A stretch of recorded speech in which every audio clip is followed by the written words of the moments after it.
So today is Masechet Shavuot Daf Lamed Chet 38. And we are at the top of the daf. We got there yesterday. The first line actually is two dots. So this is a little bit of a confusing Gemara. We'll go through it. I think it's hard. It's a little hard to follow, I'd say, when we do it quickly, but we're going to try our best. So the Mishnah, if you recall, I don't have the Gemara in front of me, so I'm reading online, but the Mishnah yesterday, or 2 days ago, sorry, said that if a person says a shvuah that they don't owe money to this person and this person and this person, that you're chayiv for each one. If you say to all of you, you're chayiv one. Right? We had all kinds of different details in terms of whether it's a one general shvuah, you're chayiv once, or particular shvuahs to each person, or about each thing. Right? I don't owe you a watch and a clock and a this and a that. So says the Gemara today, let's try to understand our Mishnah and the many different opinions. So the Mishnah said, Shvata pikadon ketzat, Tainli pikadon sheyesh li biyadcha, dot, right? So Tana Rabbanan. Now there's a brayta that says the following, that if you're kalal, if you say a general shvuah, inu chayiv elachat, right? If you say a general shvuah, now we have no idea what general shvuah means right now, but a general shvuah, I don't owe you. No, we don't know, again, what that means. I just gave an example, but it might mean something different. You're only chayiv once if you're lying, but if you're prat, if you specify, let's just say this and this and this and this, chayiv kol achat v'achat. You're chayiv for each one. Now, that's Divrei Rabbi Meir. So we introduced Rabbi Meir. It was not quoted in the Mishnah. We show up with Rabbi Meir's opinion. Rabbi Yehuda says, I disagree. Now, we don't know what he disagrees about, but he says a following statement, Shvu'ah, lo lecha, vilo lach, right? Not for you, and the vav here is very important, and not you, chayiv al kol achat v'achat, you chayiv for each one. Now, anyone reading this brayta would assume that Rabbi Meir argues about that case, right? Because that's where Rabbi Yehuda will come to argue. But we don't exactly know what he says. So says the Gemara today, before we do that, let's finish the brayta. Rabbi Eliezer Omer, as we had in our Mishnah, lo lecha, vilo lecha, and then you say shvu'ah at the end, chayiv kol achat v'achat, then you're chayiv for each person. And Rabbi Shimon says, no, you have to say shvu'ah, sheyomer shvu'ah lechol achat v'achat. You have to say shvu'ah for each person. So presumably shvu'ah lo lecha, shvu'ah lo lecha, shvu'ah lo lecha. Okay? Now that's the brayta, which in many ways is similar. So just to be clear, he's pointing at he's like indicating to each of the individuals. Correct. Yeah. Or he says their name, right? So lecha is broad, but yeah. Shvuah lo to Shimon, lo to Reuven, correct. There has to be some understanding of who is you, right? Right. Or there are people who are standing in front of him claiming from him, right? They're tovea him. So this is very similar to our mission, except we added Rabbi Meir. Now says Rabbi Yehuda Amar Shmuel that Amora now, the point I want to make here says Rabbi Yehuda Amar Shmuel in the Braita is that klalosha Rabbi Meir, what Rabbi Meir calls a klal, a general shvuah, is the shvuah that pratosh Rabbi Yehuda. It's what Rabbi Yehuda calls a prat, meaning they don't argue about whether you're chayiv on a klal or a prat. They argue about what's considered a general, what's considered a particular shvuah. So Rabbi Yehuda said, lo lecha, vilo lecha, with the vav is a prat, is specifying each person. Rabbi Meir says, in fact, that's not a specification. That's like saying, I won't give money to you and you and you and you, meaning all of you, not each of you, right? So Rabbi Meir holds that that's a klal. And the opposite is also true. Klalosha Rabbi Yehuda holds as a klal, where you don't say a vav. You say shvuah lo lecha, lo lecha, lo lecha. That is the prat of Rabbi Meir. Meir, in fact, says that's the opposite. The fact that you said lo lecha and lo lach and didn't say a vav, it makes it specific. So they are diametrically opposed. That's Rabbi Yehuda Amar Shmuel's opinion. And Rabbi Yochanan says, no, that's going too far. Hakom modim vilo lach or lo lecha, that's a prop. Rabbi Yehuda said the vav makes it a prop. Rabbi Meir agrees with that. Lo nechliku ela b'lo lach. If you don't have a vav, but you specify each person, Rabbi Meir says, well, you specified each person, parat, so you're chai for each one. Rabbi Yehuda says, no, because you didn't say a vav, that's a klal. That's saying you and you and you and you, but not you or you or you. And ezu klalosha Rabbi Meir. So what, according to Rabbi Meir, is a klal? If without a vav, it's also a klal. That is if you say nobody. You say shvuah shein lachem biyadi. I don't own anything to you. By saying you obviously mean a klal, right? But a prat would be any individual, even without a vav. So that's the machloket, Rabbi Yochanan and Rabbi Yehuda Amar Shmuel, whether they argue about different cases, or whether Rabbi Meir holds that you need a klal is shvua shlo lechem, but any specific specification is a prat, and Rabbi Yehuda comes to say you need a vav for it to be a prat. Now, b'may kamiflagi, that's a very interesting argument, but what's the basis for Rabbi Yehuda, Shmuel, and Rabbi Yochanan? Says the Gemara, well, there depends on what you look at as your source. Shmuel daik mi Braita. Shmuel reads the Braita very carefully, and Rabbi Yochanan reads the Mishnah very carefully. Rabbi Yochanan daik mi matnitin. What do we mean by that? Shmuel daik mi Braita, the Braita we just quoted at the beginning of today. Mitigam Rabbi Yehuda vilolach pratahavi. Rabbi Yehuda says, if you say vav, it's a prat. Then the implication is, the fact that Rabbi Yehuda woke up and said, this is a prat, implies that Rabbi Meir is saying that the equivalent case would not be a prat, would be a klal. So this is where Shmuel, Rabbi Yehuda Amar Shmuel, and Shmuel himself gets into this really sort of innovative argument that a vav makes it a klal, and it's only without a vav that it's a prat, right? So Michlal, Tishami Le, the Rabbi Meir, the Amar Klalahavi, that Rabbi Meir said that case with the vav is a klal. Rabbi Yehuda wakes up and says it's a prat. Rabbi Yochanan says, no, I disagree. Rabbi Meir pratahave, both with the vav and without a vav, if you specify individual people as a prat, according to Rabbi Meir, and Amalei Rabbi Yehuda is saying to him, well, I admit to you by one, bivil lach modinalach. But of course, that implies I don't agree with you about the other one. So he's sort of being kind and saying, I agree with you about one thing, implying I disagree with you about the other. The lolach, palignalach, I disagree with you about lolach.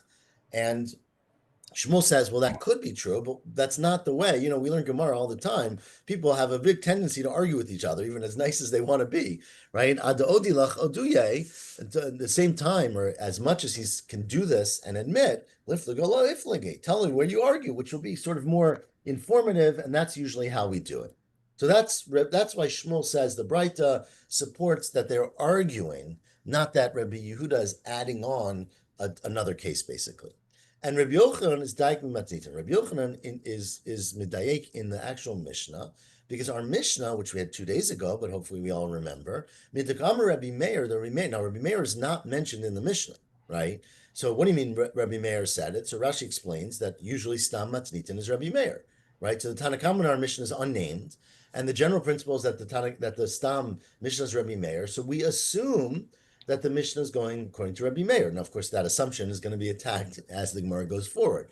But says Rabbi Yochanan, Mitakam Rabbi Meir, or the Tanakam in our Mishnah, Shvua she'en lechem biyadi, a general shvua, klal lahavi, that I don't owe anything to all of you, that's a klal. Michlal divil lolach pratavi implies that everything else, including lolach and vil lolach, is a prat. Because if he had this really innovative approach, like Shmuel said, that shvua lo lecha v'lo lecha v'lo is a klal, because the vav, then adamashmal and shvua she'en lechem biyadi, instead of telling me the very broad shvua is a klal, nashmin on shvua lo lach v'lo lach, right? Lo lecha. Kol shekein shvua she'en lechem biyadi. So that would have made much more sense in the Mishnah if Rabbi Meir really felt that way. Shmuel says not necessarily. That's Meir's whole point, is that if you say vilo, you are including them in all of them. So the Vav actually does the opposite of what you think. Instead of saying and you separately, it says and you together, and it's like saying I don't owe any of you money. Okay? Now it's not. Got it. Yep. It's not. Come to the Mishnah, right? So let's go back and read the words in our Mishnah. What are we up to? I have to find it because it's Tashma. right, but I just want to find on the page. How many lines behind one of the last narrow lines, right? Yeah. The second to last narrow line. That's where we are. So it's not. So the Mishnah says right before Tashma, lo lach vilolach vilolach. Well, the problem is that if the Mishnah says lo lach vilolach vilolach is a prat, according to what you just said, right? According to Rabbi Meir, who's the Stam Mishnah, as I said before, according to Rabbi Meir, you just said that he would disagree in that case, right? So I'm sorry, that Rabbi Meir, according to Rabbi Yochanan, Rabbi Meir would say that that's a prat, Rabbi Meir would say that that is a klal, sorry. And according to Shmuel, he would say it's a prat. So our Mishnah made it sound like that was a klal. Says where you're right, you have to take out the vav in the Mishnah. It's neva lolach, take out the vav. Okay, Tashma. Wow. So let's read the next line. So it's the last narrow line. Tainli pikadon utsumet yad v'gezel vaved. Again, there's a vav in the Mishnah. I say to someone, give me the pikadon I lent you, give me the money I gave you, give me a gezel aveda. There's a vav. This is where you're right. Take out the vav again. Tzni tsumet yad gezel aveda. So say it without a vav.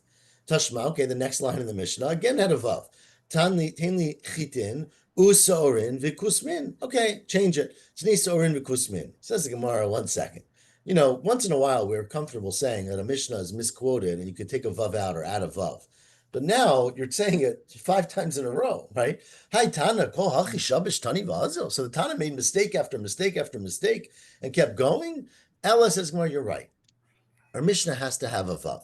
If it has a vav, according to Shmuel, this is only according to Shmuel. According to Shmuel, if you have a vav, Rabbi Meir holds that that is a klal. And if there's a vav, you only bring one karban, not for each thing. What about our fact that our Mishnah said you bring for each one? You're right. Maybe our Mishnah is not Rabbi Meir. It's not a stam Mishnah. Eloham Rebbe. Our Mishnah could be Rebbe.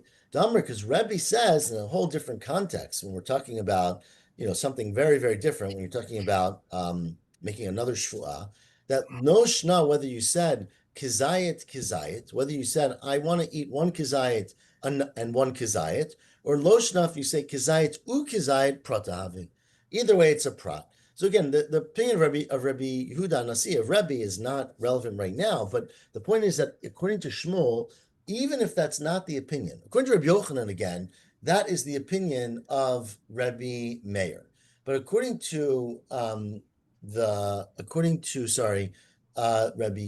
Shmuel, Rabbi Meir is of the opinion that if you say a vav, it's a prat, and if you don't say a vav, it's a klal, right? I think I said that backwards, the other way. That if you say a vav, it's a klal. If you don't say a vav, it's a prat. Okay, the opposite of Rabbi Yehuda. So, but our Mishnah, which seems to contradict that, might be going according to Rebbe. So you can't necessarily prove from the Mishnah that Rabbi Meir holds a certain way. Tashma, okay, let's bring another proof from Rabbi Meir himself, Mididei, because Rabbi Meir spoke up in the Mishnah and said, Rabbi Meir Omer, so he's now quoted in the Mishnah, Afilu chita usora v'kusemet chayiv al kol achat v'achat. And even if you say, chita is a grain, what's it called, wheat, barley, and spelt, you're chayiv for each one. Now there's a vav. So according to Shmuel, when you say a vav, you mean just one, not each one. Says more, you're right. That thing you can change, and that's easy. You're only changing one part of the Mishnah. Tni, chita, sora, kusema. Now says more, maya filo. Once you're quoting that, what's the even if? Amar v'achar Vika, what he's saying is the following. Afilu chita bichlal chitin. Even if you use the word chita, right, and we assume that you were talking about many chitin, or sora bichlal sorin, or kusemet bichlal kusmin, right, even though you said one, we assume that you're denying everything. Meaning when you swear, you say, I didn't take one chita from you. You might understand that to mean, well, maybe I took other ones, right? I only swearing about one specific one. Says Rabbi Meir, that's not what a person generally means. A person means saying, I didn't even take one piece from you, meaning I didn't take anything from you. But even though you explicitly said only one, you mean I didn't take anything. So that is that part of the Mishnah. Says the Gemara, the next part of the Mishnah said, Tainli pikadon. This is a different machloket. Tainli pikadon, where are we up to? The 2 dots, which are 6 lines from the wide lines. The Mishnah continued and said, if you say Tainli pikadon, give me, remember, pikadon is I lent you something to watch for me. Sumet yad, which we said is generally referring to the same thing. I gave you something to watch, but it's monetary usually, or it's money or it's something I gave you in order to borrow money from you. So it's a guarantor. Gezel, something that you stole from me, or Aveda, or something that I lost and you found, and I know you found it, and you're holding on to it. Sheyeshli biyadecha, and the person says no, right? And then the next case we had in our Mishnah was Tainli chitinu sorin, and says Rabbi Yochanan, an interesting statement, afilu pruta mikulan mitzdarefet, right? Let's say I deny I have your wheat, your spelt, your barley. Usually, if you denied something less than a pruta, you wouldn't have to make a shvuah. And if you did make a shvuah, you wouldn't have to bring a karban. But what if you denied a small amount of chitin and a small amount of sor and a small amount of kusmin that together made a pruta? So it says Rabbi Yochanan, you're chayav for all of if they're mitzaref, because it's one general shvuah. Now, that was Rabbi Yochanan's statement. Pligi bar Rav Acha v'Ravina, Rav Acha and Ravina students later argued and said, Chad Amar, look, our Mishnah says you make a shvuah, I don't have your wheat, your barley, your spelt.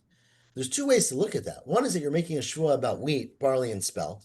And another way is that you're making a shvuah, I don't have your thing, and also wheat, barley, and spelt. Meaning, is there a shvuah, a broad shvuah, that says, I don't have your thing? Is there a klal?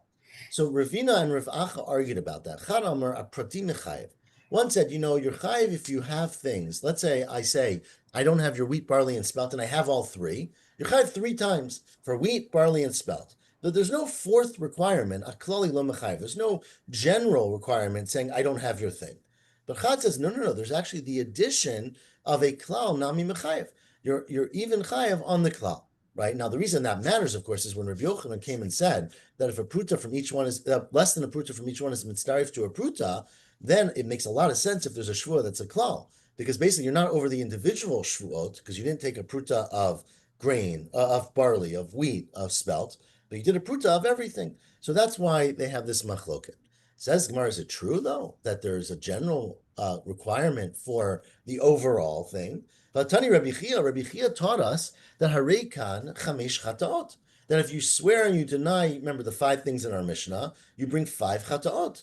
But if you're correct, chamesh esrei chataot, that if you add up everything in our Mishnah, all the different cases, if you add them all up, it equals 15, right? Remember, sorah and kusamin and whatever, all the grains, and I don't have the shvuah, pikadon, sumet yad, gezel, aveda. You add up everything in our Mishnah, you get to 15, okay? The problem is that if each one also includes a more general shvuah, that I don't have the Chita, Sorah, and Kusmin, and I don't have anything, then each of the 5 Shavuot in our Mishnah should add one more Chatat. Imita Esrim Avin, it should be 20. Instead of 15, it should be 20.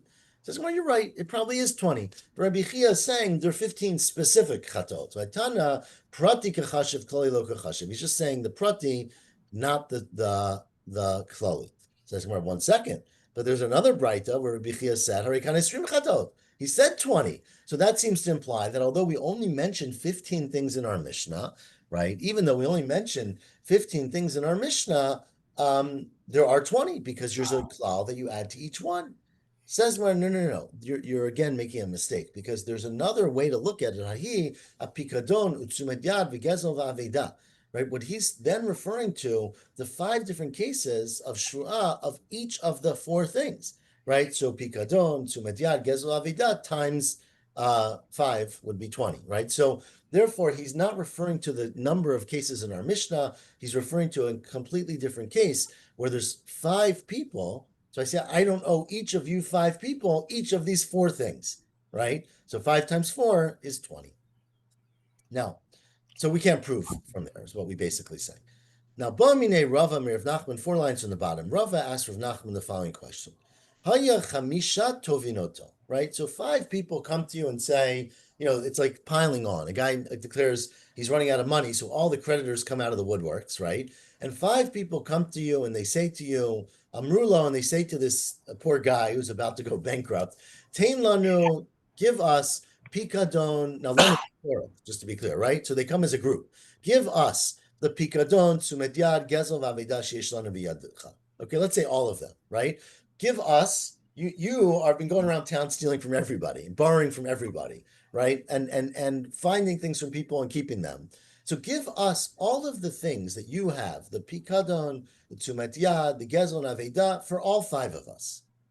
And Amar le'echad, so he goes to one of them and he says, shvuah she'ein lecha biyadi pikadon tzumet yad gezel v'aveda. I swear, Ruvain, I don't have anything of yours. I don't have your pikadon. I don't have your tzumet yad. I don't have your gezel and aveda. And then he says, v'lolach, v'lolach, v'lolach, v'lolach, to all the other 4 people. And I don't know anything to you, and to you, and to you, and to you.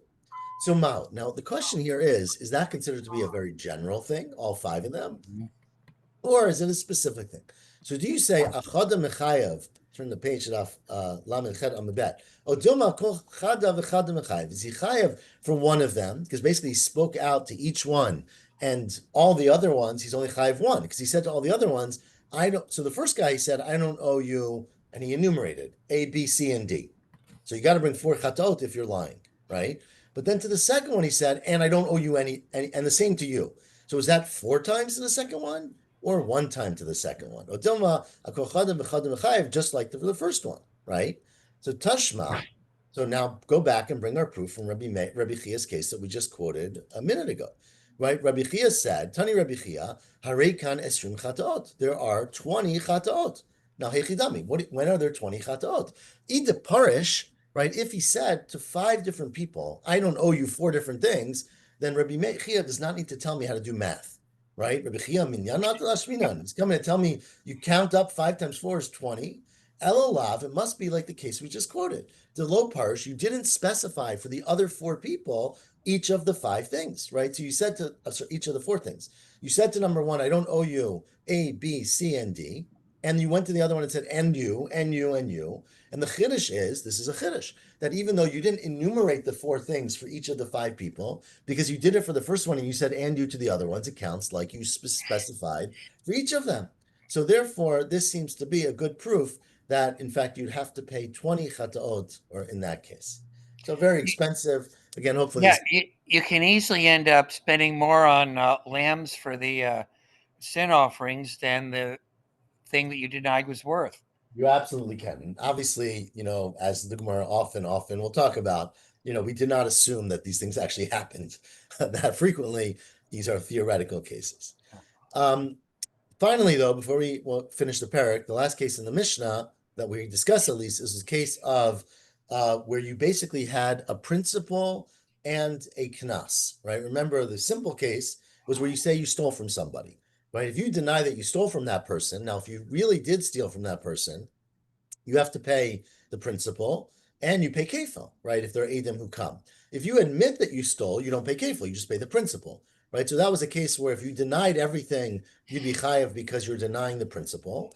But if you admit that you owe the principal but deny the kefil, you don't pay because you don't pay a knas. Now, one of the cases was rape, right, or seduction. So anasta upatita et biti. Person comes and says, "You owe me money because you violated my daughter." Now, in the case of onus and pito, as we said in the Mishnah, the main requirement, let's just say the primary requirement, is 50 or 100 shekel. The Torah says that's a knas. In addition, if you caused a damage, which you almost always did, it's an attack, right? It's a sexual assault. You have to pay for the assault. So you'd pay damage, you'd pay boshet, you'd pay if she is sick, etc. So that seems to be a case where there's nezek basically and knas. But the Mishnah said, according to Rabbi Shimon, that you don't bring a shvua, you don't bring a karban at all. And we asked why. Rabbi Chia bar Abba, Rabbi Yochanan, my time is Rabbi Shimon. If you have to pay nezek, damage, and you have to pay knas, why don't you bring a karban for denying everything? Answers the Gemara, because the ikar knasu toveya. Although it's true that you pay damages, but generally when someone comes and they make the claim, they're claiming for the violation, which is the knas, not for the damages. Meaning the damages are essentially secondary. Amar Rava, says Rava, what does that mean? Mashal Rabbi Shimon, lemad davar domeh. Think about this as a mashal. L'adam she'amar lechaveiro. Right, a person goes to another person and says to him, "Tein li chitin u'saron kusmin sheyesh li b'yadecha." You owe me grain, wheat, barley, and spelt. And the guy says, "Samar malo, you want to know something? I don't owe you any wheat. Shua she'ein lecha b'yadi chitin. I don't owe you any wheat." Now, turns out that he was telling the truth. Ishtakach, it turns out the chitin hu deletle. He doesn't owe him any wheat, but he does owe him barley and spelt. Hasarim kusmin itlay. But so he basically denied he owed him anything, but he only specified chitin. And it turns out he was telling the truth about chitin, but not telling the truth about the rest. Says the Braita, right? Not the Braita, says Rabbi Rava, you would think that everyone would agree that he's potter, right? Because he denied what he didn't have. Because when he swore about it, he didn't have any grain, any wheat. He was swearing the truth. He doesn't have any wheat. So the same thing is true here. Now, here he lied about everything. But the point is that he said, I didn't rape your daughter, or I didn't seduce your daughter, right? That part he lied about, but that's a knas. So you don't bring a shvua for that part. And he didn't mention the other parts. He didn't say, I didn't take advantage of her and I didn't hurt her, right? Says Zimar, 1 second. That's because Amarle Abaya, Midami, is it comparable? Hatam over there, you says, I didn't take your grain. Bechitin kakafarle. He denied the chitin, but Sorin Kusmin kakafarle. He just was silent about the rest of it, about Sorin and Kusmin. But Hacha, here he says, I didn't do the act. Not doing the act is Bekula Miltu de kakafarle, right? He's denying the whole thing, right? Halo Damya, this is not comparable to your case. It's comparable to a case where a person said to his friend, give me the grain, the wheat, barley, and spelt that you have. And he says, I don't have anything. I don't have anything. And it turns out that in fact, he doesn't have chitin, but asaron kusmin itlay. He has asaron kusmin to mechayev. Of course he'd be chayev in that case, because he denied owing what he really owes. So how do you compare it to a case of 3 different types of grain? Here he denied the entire act, which means both the knas and the monetary part. Ella says in Merkiata Rav and Rabbi Yochanan, says Rav and Rabbi Yochanan, what Rabbi Shimon is saying is that when a person comes to court and says, you took advantage of my daughter, he's not thinking about the boshet and the pigam. He's thinking about knas hu toveya. He wants his knas v'lo boshet hu pigam. And divrei chachamim af boshet pigam hu toveya. You're even thinking about that. What do you mean? What are you thinking about? The Micah Miflagi, what's the logic behind that argument? Amar Rav Papa says, Rav Papa, let me explain it to you. Rabbi Shimon says, look, you know that there's a fixed amount for this act according to the Torah, right? If it's rape, it's 50. If it's pitui, it's 100, let's say. Well, it's a fixed amount.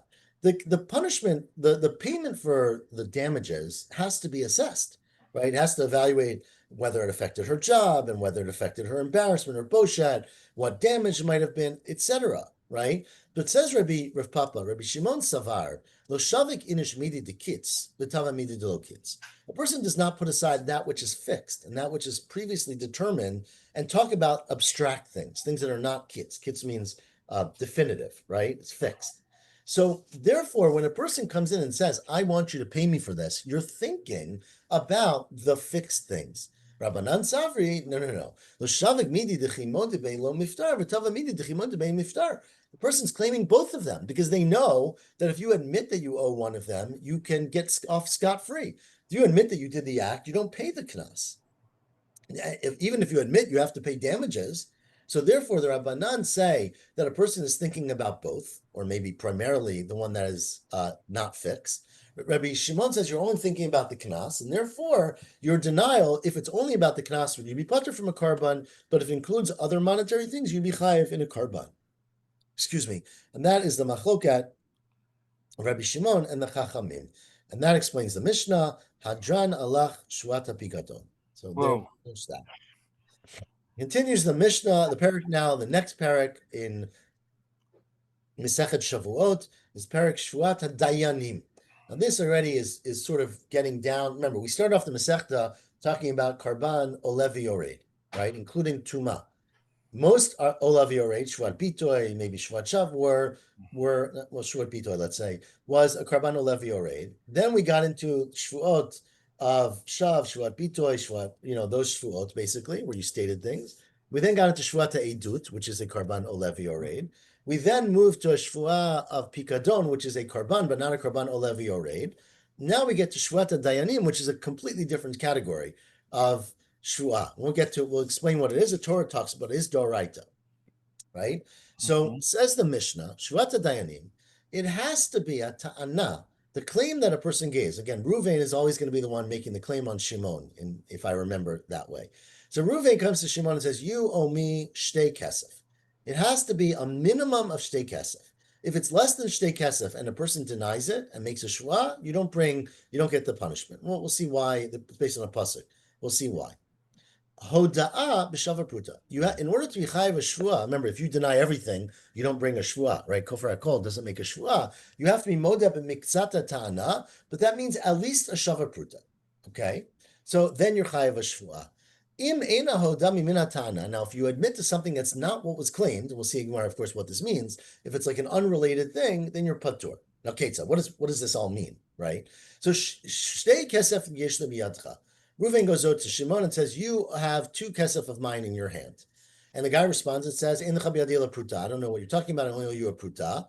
Then you're patur. Now, why are you patur? Because what you denied was not shtei kesef. You denied shtei kesef minus a pruta. So your denial was not two kesef. It was a little bit less than two kesef, and therefore there's no shvua. But if you said shtei kesef upruta yesh li biyadcha, you owe me 250, and he says I only owe you 50 cents in the chabiyadi la pruta, then you're chayav because you denied shtei kesef. Again, we'll see this all in the Gemara. If a person says to you, "Manala libiyadcha," you owe me a hundred mana, right? Mana is 100 coins, and I say in the chabiyadi, I don't owe you anything, then you're patur because you're kofer b'kol. But if you say, "Oh," the guy says, "Mana the libiyadcha," I have 100 mana with you. I have 100 kesha, 100 dinar with you, and he says, "In the chabiyadi al chamishim dinar, I only owe you 50." Then you denied 50 chayav. Okay, now what's the case of unrelated admission? We say, Mana la'abba biyadcha. Your father, my father, gave you $100, right? So you have $100 of my father's in your hand. And he says, well, I owe your father 50. In the chabiyadi chamishim dinar, you're patur. Why are you patur? Because because there you could have just denied everything, right? Now remember, we have a principle, you can always deny everything, but people don't deny because they're embarrassed to look someone in the face who lent them money and say, you didn't give me anything.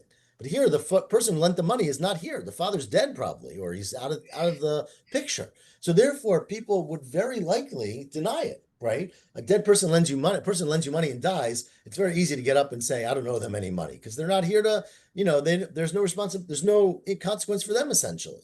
So therefore, the fact that you admitted anything is meshiv aveda, and you don't make a shvua on the denied part. Again, this is all important details that we will continue to unpack in the Gemara. Continues the Mishnah, Manali biyatcha. Reuven goes to Shimon and says, you owe me $100. I'm Lohain, yep, you're right, I owe you $100.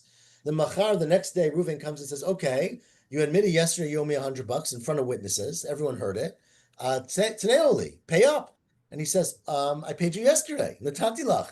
I paid you. Patur, because, I admitted I owed you 100, but I didn't. Now I'm denying everything.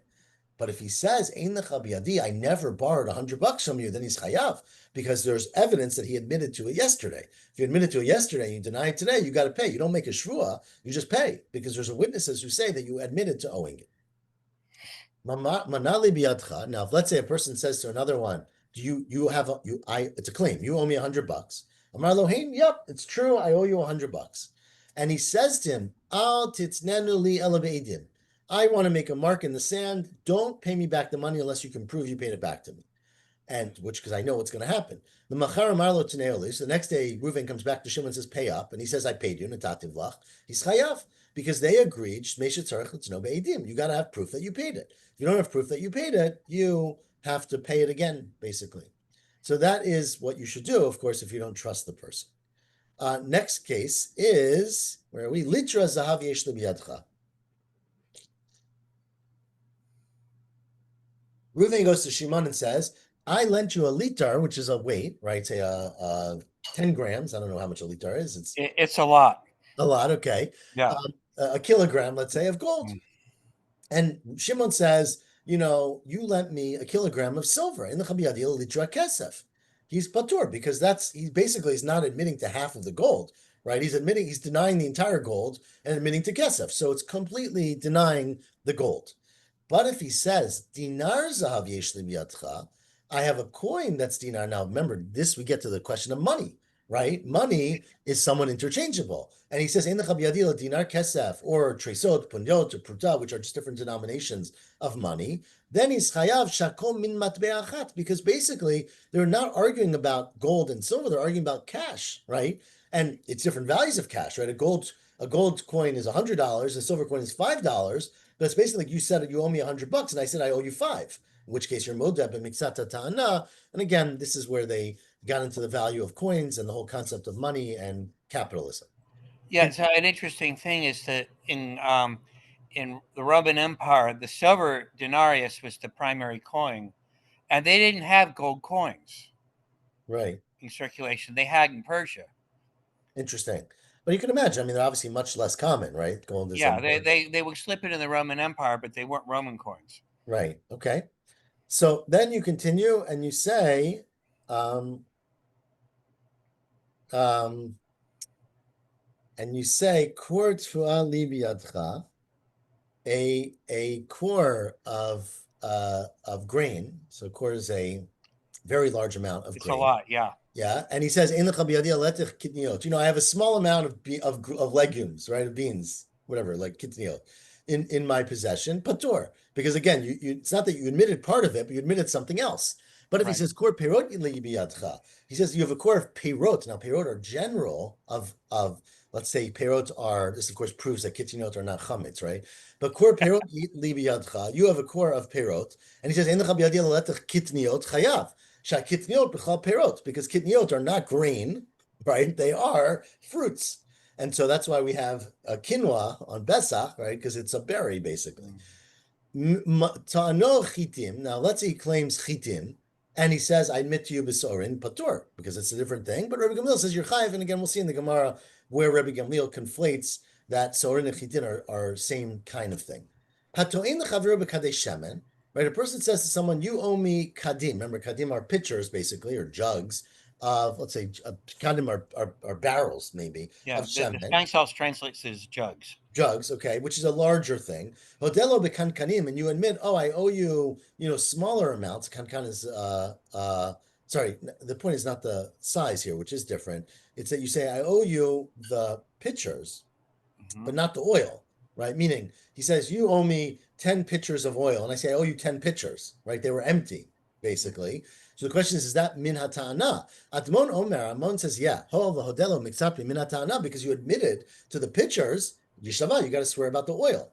The Chachamim Omrim, that's not the same. You denied all the oil and admitted all the pitchers. Chachamim Omrim, ein hoda min hata'ana. And Rabbi Gamil says, sorry, rabbis, Rani at Divrei Admon. I like Amon's opinion in this case. And again, the Gemara will, of course, discuss that. Ta'anu kelim the karkot. Now, let's say he says, you owe me land and a car, right? And a barrel, kelim, a wagon, right? Kelim means any movable thing. V'hoda b'kelim v'kafar b'karkot. You admit to one and not the other, or the opposite. Karkot v'kafar b'kelim. You are patur because basically you admitted completely to A and denied completely B. You didn't admit partially of anything. Hodeh b'miktzata karkot. Now, if you say I owe you part of the land, you're patur. Remember, we've talked many times because you don't make a shvuah on karka. But if you say miktzata kelim, then you are chayav not only for the kelim but on the karka, because the rule is hanichasim she'en lem achrayut. Nechasim that don't have achrayut, like metaltalim, zokikinet hanichasim she'en lem achrayut l'shav. They pull along the karka. So once you're chayav on a shvuah on the metaltalim, right, the guy said, I gave you a piece of land and 2 plows, and you say you gave me 1 plow, you have to swear on the other plow and on all the karka. And finally, the last part of the Mishnah, al ta'anat cheresh sheitov v'katan. You don't have to swear if a minor or a person without dat makes a claim against you. Vein mashmiin eta katan, and you don't make a katan make a shua, right? So a shua katan is not able to make a shua, but we'll see what this is referring to. Avanishpain the katan, you could swear to a katan. Of course, it just says we don't, so we'll see what that means in the Gemara. Ula hektish, and you could swear to hektish about something that has to do with property from hektish. Now, should we do the Gemara? We should definitely start, right? Let's start Yes. the Gemara. Okay, 5 minutes. Yeah. Heichi mashpi'in alei. How do you make the shua, right? What does it sound like, right? What's the mechanics of the shua? So I'm Rav Yehuda Amar Shmuel mashpi'in oto b'shua hamura b'Torah. We say to the person, you should take a shua like it says in the Torah. Dichtiv, what does it say in the Torah? Va'ashbi'acha b'Hashem Elohei Hashamayim. Right? Remember, Avraham made Eliezer swear by God, the God of Hashem, the God of heaven. So we make a person swear, do you swear by Hashem Elohei Hashemayim, which sounds very powerful, right? This is quite a commitment. So that's how you do it. Amrali Ravina Ravashi said to Ravina Ravashi, Kimana, who are you going according to? Is it Rabbi Chanina Bar Idi, which we'll see what this opinion is in a second. The Amar who says, Be'inan Shem HaMiyuchad, that you have to use the Shem Hashem, right? It's not enough to say Elohei. You have to say Hashem, Yud Kei Vav Kei, right? In order to make a Shua, because that's the pasuk in Breshit. Amar like, no. Afilu Tema Rabbanan, I don't necessarily think that Rabbi Chanina Bar Idi is correct. Even the Rabbanan Da'amri Bekino, you can use a kinoi, meaning Adonai or Elohim, things that we consider to be, not the primary, I don't know how to use primary, but a kinoi means a secondary or like name of Hashem. V'nafkamina tzarich latfusi chefetza biyade. And the difference is that if you say let it goes like Avraham, it's not to say that you need the same words of Avraham, which was Hashem, the Yud Kei Vav Kei, which was the Shem HaMiyuchad. It's that Avraham, remember, made Eliezer hold something, right? Remember, he said to him, "Take hold of my yerech, of my thigh," which of course was not what we generally hold, right? Right. But it was something very, very holy. In his case, the thigh, of course, is a reference to his penis, right? To his Brit Milah, right? So that was the thing. You swear on the Brit Milah. We of course talk about taking a Sefer Torah or Chumash or something like that, right? Because that's a little bit easier, less uncomfortable. But the point is the same idea. You're taking something that is Kodesh and you're saying this sort of gives it power. Get to Rava. Damar Rava, as Rava said, where are we? We are 7 lines in the bottom. Kidarava, Damar Rava, Hai Daina, a Dayana, the Ashba Bashem Hashemayim, a Dayana who says, I need someone to swear by Hashem Elohei Hashemayim, and he doesn't have him hold on to something that's Kodesh. I'm adding that detail, which we'll see why. It's a fundamental mistake because the whole point of swearing by Hashem Elohei Hashemayim is doing it like Eliezer Avram did it with Avram, where he held on to something that was valuable, that was Kodesh. If you didn't do that, it's like you made a real mistake for Choser and you go back. Remember, Dayan is excluded if they make a small mistake, but if they make a critical error, then the din is Choser and you can redo the Shvuah. Rav Papa, now Rav Papa said, and this of course is I think a lot of people know about this, Hi Dayana dishtaba b'tfilin. What if you use tefillin? That's not enough, because tefillin is not as Kodesh as a Sefer Torah. You have to use a Sefer Torah. If you use tefillin, naaseh k'mishata b'dvar mishnah v'chozer, it's as if you made a mistake in something known to everybody, and the din is chozer. And hilchata kavatei de Rava, halacha is like Rava, that we'll see in a second what that means. If you don't hold anything, you made a fundamental mistake, but tefillin is enough. Well, hilchata kavatei de Rav Papa, hilchata kavatei de Rava, because then lo naket chafetza biyade. If you're not holding anything when you make the shvuah, you made a clear mistake in how you made the shvuah. But let hilchada kavate Rav Papa, because in the case of a tefillin, even if it's not a good shvuah, it's not considered to be a fundamental halacha, a mistake, and therefore, because you were naket chafetza biyade, so you did a chafetza. Now we're now 3 lines to the bottom. We're going to stop here, but Rashi points out here, very important Rashi, in the Rashi called Sefer Torah, which is like 10 lines from the bottom. Rashi says, even though Afagav Dukimna Delukar Papa, I'm reading inside of Rashi, the Chatchila Mia Sefer Torah Be'ina. Even though we don't pasnik Rav Papa that you absolutely need it, meaning that you need it, and if you made a mistake in it, it's a Torah B'dvar Mishnah, you really should have a Sefer Torah. And says Rashi, B'dorotenu, in our generations, which is Rashi's generation, but it applies today as well, Batlu Harishonim Shua Doraita. They canceled this whole concept. We don't do this anymore at all. We don't make anybody hold a Sefer Torah and swear in court, Lefishanasa Ansha Gadol, right? Because the punishment for lying would be so tremendous that we don't want to subject people to that. So we've basically canceled this whole business. Don't stop learning Daf Yomi though, but we've canceled this whole idea and we don't do it. And obviously that's the case today. I've never been in a Beit Din myself, but my understanding is in a Beit Din, they no longer hold up a Sefer Torah and swear holding on to the Sefer Torah. We just do a lower level shvuah, which we do swear, but it's a shvuah d'Rabbanan basically, not a shvuah d'Oraita. That last one's fascinating. That we don't do that anymore. Yeah, no, it's fascinating because obviously it's in the Torah, and when do you make this decision and when do you not make this decision? So that opens up a whole discussion. I'm sure many people, scholars have written about how this happened, when it happened. I don't know more than this Rashi, which says his generation, but I don't exactly know when. He says the Rishonim, right? The earlier ones. I don't know who the earlier ones to Rashi are, but it's a very interesting historical thing, and I'm sure there's a lot written about it that maybe we'll look into one day.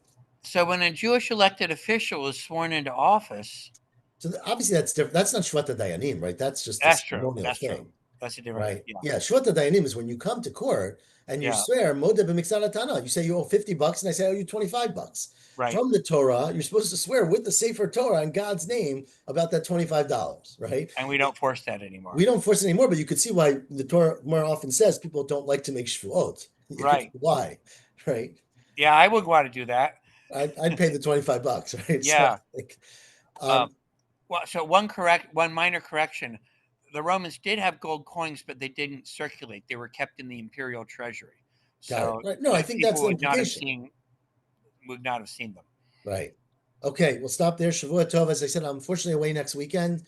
I'm gonna try my very best to record both dapim as much ahead of time as possible. So stay tuned. Shevuot Tov. Take care. Thank you, Charlie. Thank you.